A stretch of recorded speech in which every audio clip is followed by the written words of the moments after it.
திராவிட இயக்கத்தின் வரலாறு, திராவிட இயக்கத்தின் கோட்பாடு, திராவிட இயக்கத்தின் தாக்கம் என 3 தளங்களில் பயிற்றுவிக்கப்படும் திராவிட பள்ளியின் மாணவர் சேர்க்கை ஆகஸ்ட் 15 முதல் நடைபெற்றுக் கொண்டிருக்கிறது. தொடக்க நிலை, முதுநிலை என 2 நிலைகளில் வகுப்புகள் நடைபெறும். திராவிட பள்ளிக்கான பாடங்களை பல்கலைக்கழக பேராசிரியர்கள், கல்வியாளர்கள், திராவிட இயக்க ஆய்வாளர்கள் உருவாக்கி இருக்கின்றனர். ஒருங்கிணைப்பாளர் பொள்ளாச்சி மா. உமாபதி, இயக்குனர் சுப வீரபாண்டியன். மேலும் விவரங்களுக்கு திரையில் தெரியும் தொலைபேசி எண்களுக்கு தொடர்பு கொள்ளுங்கள்.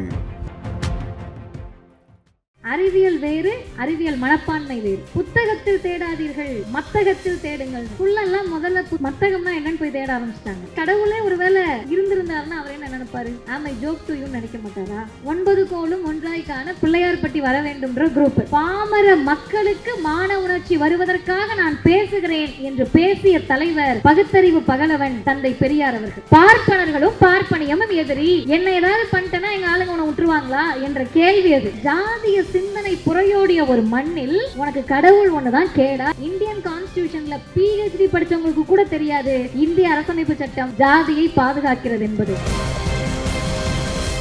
அனைவருக்கும் வணக்கம்.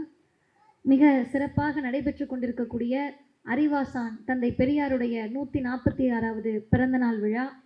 இயக்கம் என்றால் இயங்கிக் கொண்டே இருக்க வேண்டும் என்பதற்கேற்ப தந்தை பெரியார் விட்டு சென்ற பணியை, அன்னை மணியம்மையார் விட்டு சென்ற பணியை தமிழர் தலைவர் ஆசிரியர் அவர்கள் தலைமையிலே செய்து முடிப்போம் என்ற உறுதியோடு, தலைவர் சிங்கப்பூரில் இருந்தாலும் நாங்கள் கொள்கை உணர்வோடு அணிவகுத்து நிற்போம் என்று நிற்கக்கூடிய அனைத்து திராவிடர் கழக தோழர்களுக்கும், தலைமையேற்றிருக்கக்கூடிய கழகத்தின் துணைத் தலைவர் ஐயா கவிஞர் அவர்களுக்கும், நூலினை வெளியிட்டு சிறப்புரையாற்ற வருகை தந்திருக்கக்கூடிய திராவிட இயக்க தமிழர் பேரவையின் தலைவர் அன்பிற்குரிய பேராசிரியர் ஐயா சுபவி அவர்களுக்கும், கழகத்தின் பிரச்சார செயலாளர் வழக்கறிஞர் அம்மா அருள்மொழி அவர்களுக்கும், எனக்கு முன்னால் உரையாற்றிய, இன்றைக்கு ஊடக விவாதங்களில் இவர்கள் இருவரும் வந்தால் முன்னாடிலாம் RSS BJPக்காரங்க கையை வீசிட்டு வருவாங்க, இப்போது 2 டைரிகளோடு வருகிறார்கள். காரணம், அவர்கள் அதைவிட தரவுகளோடு வருகிறார்கள் என்ற அச்சத்தை ஏற்படுத்தி இருக்கக்கூடிய அருமை தோழர்கள் சகோதரர் இந்திரகுமார் தேரடி அவர்களுக்கும்,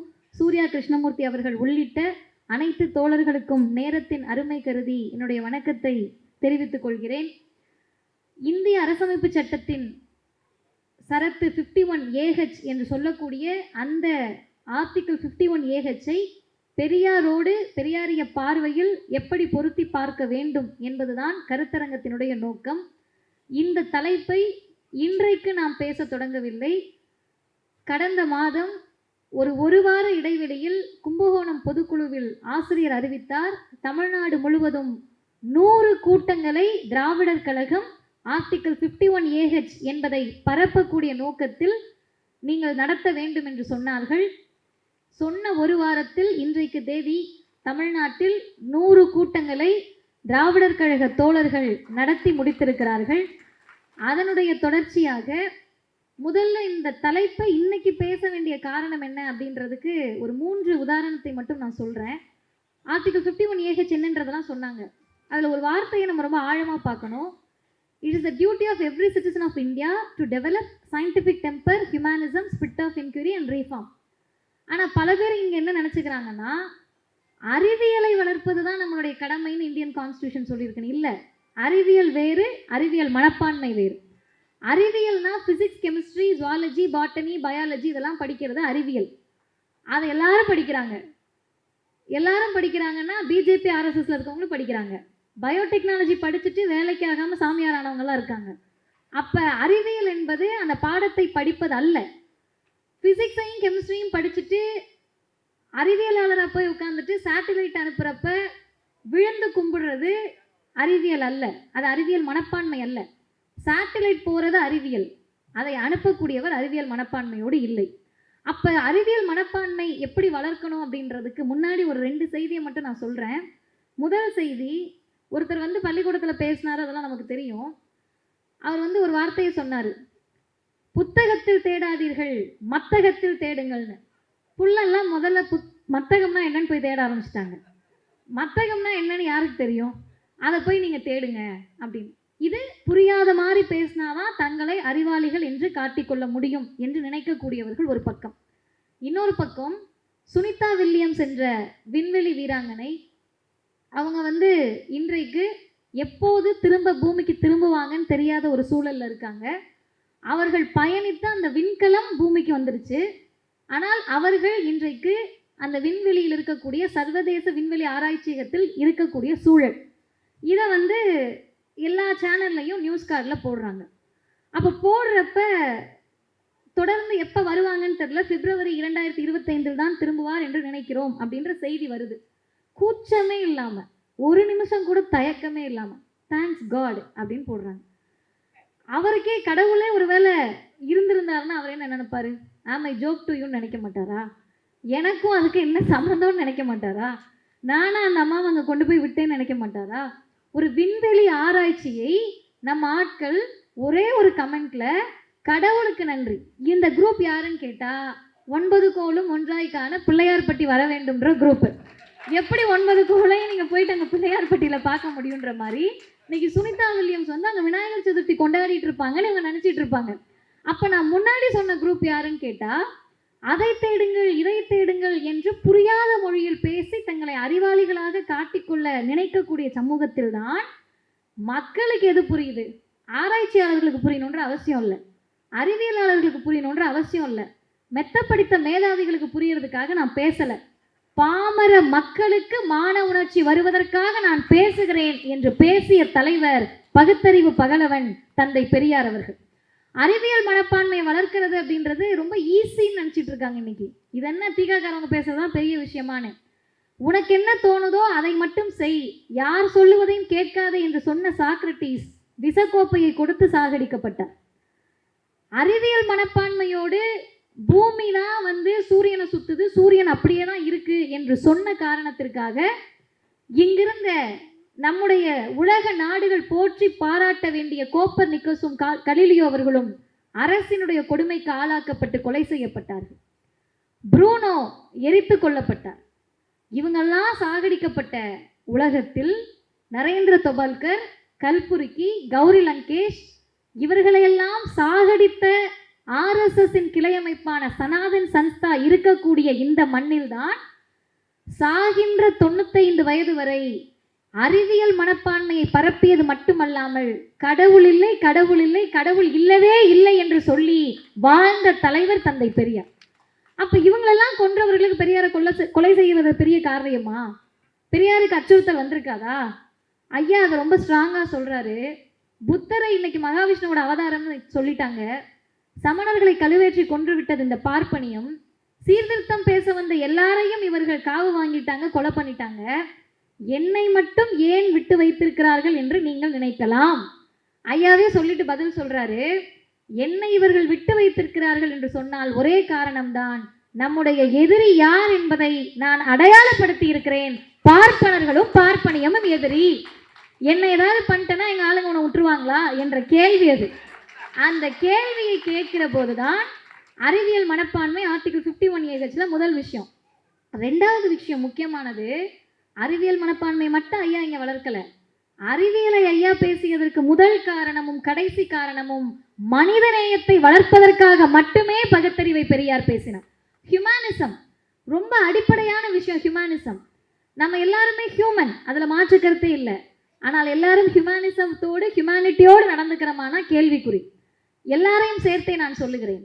அந்த சமூகத்தில் பெரியார் பெருசாலாம் படிக்கல, ஒரே வார்த்தை கேட்கிறாரு, மனிதனுக்கு மனிதன் தொடக்கூடாது, கண்ணில் படக்கூடாது, தெருவில் நடக்கக்கூடாது, குளத்தில் நீர் எடுக்கக்கூடாது, கோவிலுக்குள்ள வரக்கூடாது, எல்லாத்தையும் சொல்லிட்டாரு. இதையெல்லாம் இவை போன்ற கொள்கைகள் தாண்டவமாடும் ஒரு நாட்டை பூகம்பத்தால் அழிக்காமலோ, எரிமலையின் நெருப்பு குழம்பால் எரிக்காமலோ, சண்ட மாருதத்தால் அழிக்காமலோ, சமுத்திரம் பொங்கி மூழ்க செய்யாமலோ இருந்த பிறகும் கூட கடவுள் ஒருவர் இருக்கிறார் என்றும் அவர் நீதிமான் என்றும் அவர் சர்வ தயாபரர் என்றும் யாராவது சொன்னால் அதை ஏற்றுக்கொள்ள முடியுமா என்பதை நீங்களே முடிவு செய்து கொள்ளுங்கள் என்று மனிதநேயத்தை பேசிய தலைவர் தந்தை பெரியார். அந்த விஷயத்தை ரொம்ப ஆழமா யோசிங்க. மனுஷனுக்கு மனுஷன் தொடக்கூடாது, பார்க்கக்கூடாது, குளத்துல தண்ணீர் எடுக்கக்கூடாது, கோவிலுக்குள்ள வரக்கூடாது. அவனை நீ மனுஷனாவே மதிக்க மாட்ட. அப்படிப்பட்ட ஜாதிய சிந்தனை புறையோடிய ஒரு மண்ணில் உனக்கு கடவுள் ஒண்ணுதான் கேடா என்று பெரியார் கேள்வி கேட்கிறார்.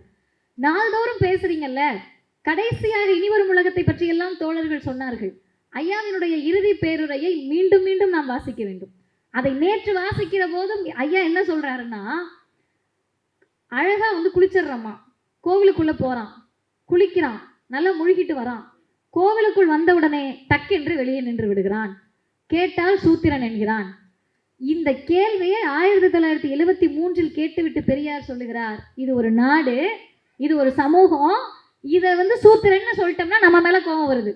அப்ப 73 மட்டும் இல்ல, 2024 நம் மீது இவர்கள் கோபப்படுகிறார்கள். இன்னும் 3 செய்திகளோடு நான் நிறைவு செய்கிறேன். பெரியார் என்ற ஒரு தலைவரை எப்படி பார்க்க வேண்டும் என்று சொன்னால், அறிவியல் மனப்பான்மையை வளர்த்து அதன் மூலமாக மனிதநேயத்தை பறைசாற்ற விரும்பிய தலைவர். அதோடு நிற்கவில்லை, ஸ்பிரிட் ஆஃப் இன்குரி என்றால் ஆராய்ச்சி மனப்பான்மையை வளர்ப்பது. பெரியார் எல்லாத்தையும் ஆராய்ச்சி செய்கிறாரு. பெரியார் எதையுமே விட்டு வைக்கல. அவரே பட்டியலிடுகிறார், நான் அரசியல் தலைவர்களை கண்டித்திருக்கின்றேன், நானும் என்னுடைய இதழ் குடியரசும் அரசியல் தலைவர்களை கண்டித்திருக்கின்றேன், அரசியல் கட்சிகளை கண்டித்திருக்கின்றேன், மதங்களை கண்டித்திருக்கின்றேன், மத தலைவர்களை கண்டித்திருக்கின்றேன், ஜாதியை கண்டித்திருக்கின்றேன், சாஸ்திரம் புராணம் வேதம் இது எல்லாத்தையும் கண்டிச்சிருக்கேன். நீதிபதிகளை, அதை ஐயா எப்படி சொல்றாருன்னா, நீதி ஸ்தலங்களை கண்டித்திருக்கின்றேன், நியாயாதிபதிகளை கண்டித்திருக்கின்றேன், கல்வி முறையை கண்டித்திருக்கின்றேன், எல்லாத்தையும் சொல்லிட்டு கடைசியாக சொல்லுகிறார். இதுக்கு இடையில நிறைய சொல்லிட்டு கடைசியாக நம்ம எப்பயுமே எப்படி இருப்போம்னா, கொஞ்சம் முகத்தாட்சனை பார்ப்போம். ஒரு கேர்டசிக்காக மேடையிலேயே இருக்கோம் அப்படின்னு சொன்னால் மேடையில் இருக்கவங்களையும் நண்பர்களையும் நம்ம குறை சொல்ல மாட்டோம். ஆனால் ஐயா அதையும் தாராளமாக சொல்கிறாரு, என்னோடு இருக்கக்கூடிய வரதராஜ நாயுடுவை கண்டித்திருக்கின்றேன், திருவிகாவை கண்டித்திருக்கின்றேன், ராஜகோபாலாச்சாரியாரை கண்டித்திருக்கின்றேன், எல்லாரையும் கண்டித்திருக்கின்றேன். ஏன் கண்டித்தேன் அதை சொல்லு. இன்னமும் நான் பேனாவை எடுத்தால் எதை கண்டிக்காமல் விட்டோம் என்று எனக்கே தெரியவில்லை. பேச தொடங்கினால் இன்னும் எதை கண்டிக்க வேண்டும் என்றுதான் எனக்கு தோன்றுகிறது. என்ன காரணம்? ஒரே ஒரு காரணம், இந்த திராவிட இனத்தை மான உணர்ச்சி உள்ள இனமாக மாற்ற வேண்டும் என்பதற்காக இத்தனையும் கண்டித்திருக்கிறார். சும்மா கண்டித்து விட்டாரா? ஆராய்ச்சி செய்து கண்டித்தார். அந்த ஆராய்ச்சி மனப்பான்மை ஐயா கிட்ட இருந்துச்சு. இன்னும் எனக்கு நினைத்தால் ஆச்சரியமா இருக்கிறது, இந்தியன் கான்ஸ்டிடியூஷன்ல PhD படித்தவங்களுக்கு கூட தெரியாது இந்திய அரசமைப்பு சட்டம் ஜாதியை பாதுகாக்கிறது என்பது. ஆனால் தெரிந்த ஒரே தலைவராக தந்தை பெரியார் மட்டும்தான் இருந்தார். இந்தியன் கான்ஸ்டிடியூஷனை எதிர்க்கிறதுக்கு RSSக்கு இன்னைக்கு காரணம் இருக்கு, பிஜேபிக்கு இன்னைக்கு காரணம் இருக்கு. இந்திய அரசமைப்பு சட்டத்திற்கு பதிலாக மனு தர்மத்தை கொண்டு வரணும்னு பிஜேபி சொல்றாங்க. அதே தானே நீங்களும் சொல்றீங்க, நம்மளை பார்த்து கேள்வி கேட்பார்கள். ஒரே ஒரு திருத்தம் தான், இந்திய அரசமைப்பு சட்டத்தை மாற்ற வேண்டும், திருத்த வேண்டும் என்று RSSும் பிஜேபியும் சொல்வதற்கு காரணம், இந்திய அரசமைப்பு சட்டம் அனைவரையும் சமமாக நினைக்க வேண்டும் என்று சொல்லுவது.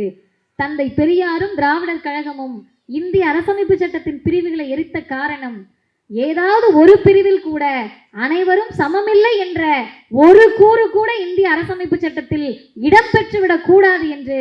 இரண்டுக்கும் மிகப்பெரிய வித்தியாசம் இருக்கிறது. ஆராய்ச்சி செய்து எல்லாத்தையும் கண்டிச்சிட்டாரு. 4வது ரீஃபார்ம், இந்த சீர்திருத்தம் அப்படின்றது ஒரே நாள்லாம் வந்துடாது. பெரியாருடைய நம்மளெல்லாம் பார்த்து கேட்பாங்க, எங்களெல்லாம் பார்த்து கேட்டிருக்காங்க. நான் ரயிலில் போகிறப்போ ஒரு அம்மா ஒரு அந்த கிறிஸ்தவர் ஒரு அம்மா, அவங்க ஏறினோடனே என்னை பார்த்துட்டு கிறிஸ்டியன் நினச்சிட்டு, வழக்கமாக அது நடக்கும், மணியமேக்காவுக்கும் அது விரைவு நடந்திருக்கு. பேச ஆரம்பிக்கிறப்பயே அப்படி அம்மா இப்படி அம்மான்னு கேட்குறாங்க. 2 நிமிஷம் ஒரு 5 நிமிஷம் வரைக்கும் போகுது. திரும்ப இவங்க எப்படியோ என்னோட ஃபோனில் இருக்கிற பின்னாடி கவரே எதோ பார்த்து கண்டுபிடிச்சிட்டாங்க. ரொம்ப சராமரியாக திட்டினாங்க, அதெல்லாம் வேண்டாம் இப்போ நமக்கு. அதெல்லாம் திட்டி முடிச்ச பிறகு நான் அவங்க கிட்ட சொன்னேன், என்னம்மா பிரச்சனைன்னு கேட்டால், அவங்க புதுச்சேரியில் அவங்க சொந்தக்காரங்க இருக்காங்களாம். அவனும் இப்படித்தான், பிள்ளைக்கு ஒரு நல்லது நடக்கிறதுல கெட்டது நடக்கிறதுல என்னதான் பண்ணுவீங்க நீங்களாம், ஏதோ வாழ்றதுக்கே தகுதியற்றவர்கள் போல நம்மை பார்த்து என்னதான் பண்ணுவீங்கன்னு கேட்டாங்க. அந்த என்னதான் பண்ணுவீங்கன்ற ஒரு கேள்வி இருக்குல்ல, அந்த ஆல்டர்னேட்டிவ் கல்ச்சரை பெரியார் கொடுத்திருக்கிறார். என்ன நம்மளால செய்ய முடியாது? பெயர் வைப்பதில் ஜாதி இருந்தது, பெயர் வைப்பதில் மதம் இருக்கிறது, பெயர் வைப்பதில் வேற்றுமை இருக்கிறது, பெயர் வைப்பதில் பாலின வேற்றுமை இருக்கிறது. பெரியார் கிட்ட குழந்தை பெயர் கொடுத்தா கியூபான் பேர் வைக்கிறாரு, மாஸ்கோன்னு வைக்கிறாரு, ரஷ்யான்னு வைக்கிறாரு.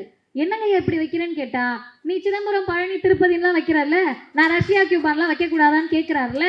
அந்த சீர்திருத்தத்தின் விளைவுதான் இன்றைக்கு மதிவதனையும் பகுத்தறிவு சுயமரியாதை தொண்டரமாக இந்த இடங்களில் நாங்கள் அமர்ந்திருக்கிறோம். 2வது, இந்த கல்யாணம் அப்படின்னு சொன்னாலே பார்ப்பனரை கூப்பிட்டு தான் கொண்டாடணும் என்று இருந்தது என்பது, பார்ப்பனரை கூப்பிட்டு அவர் ஐயர் வந்து தாலி எடுத்து கொடுத்தாதான் அது கல்யாணம் என்று நினைத்தது 3 வகையில் தமிழினத்திற்கு கேடு. 1 வர்ணாசிரமம், ஜாதி. 2வது பெண்ணடிமை. 3வது அறிவியல் உணர்ச்சிக்கு அது எதிரானது. இது 3ஐயும் சேர்த்து ஒரே அடியாக அடிக்கிறார். சுயமரியாதை திருமணம் என்று சுயமரியாதை திருமண முறையை பெரியார் அறிமுகப்படுத்துகிறார். சரி, பிறக்கிறோம், அதுக்கு பிறகு இது பண்றோம், எல்லாம் சரி. செத்து போனா என்ன பண்ணுவீங்க என்ற கேள்வி இருக்குல்ல. செத்து போனா அதோட விட்டுருவோம். அதுக்கடுத்து எங்க அப்பா வருவாரு, எங்க அம்மா வருவாரு, இப்படி வருவாங்க, அப்படி வருவாங்க, நம்ப மாட்டோம் என்று சொல்லுவது எவ்வளவு பெரிய புரட்சி தெரியுமா? அதுக்கு துணிச்சல் வேணும். கருப்பு சட்டையை போடுவதற்கோ, அறிவியலை பேசுவதற்கோ, பகுத்தறிவை பேசுவதற்கோ, பெரியாரை பேசுவதற்கோ வெறும் வாயும் கையும் இருந்தா பத்தாது.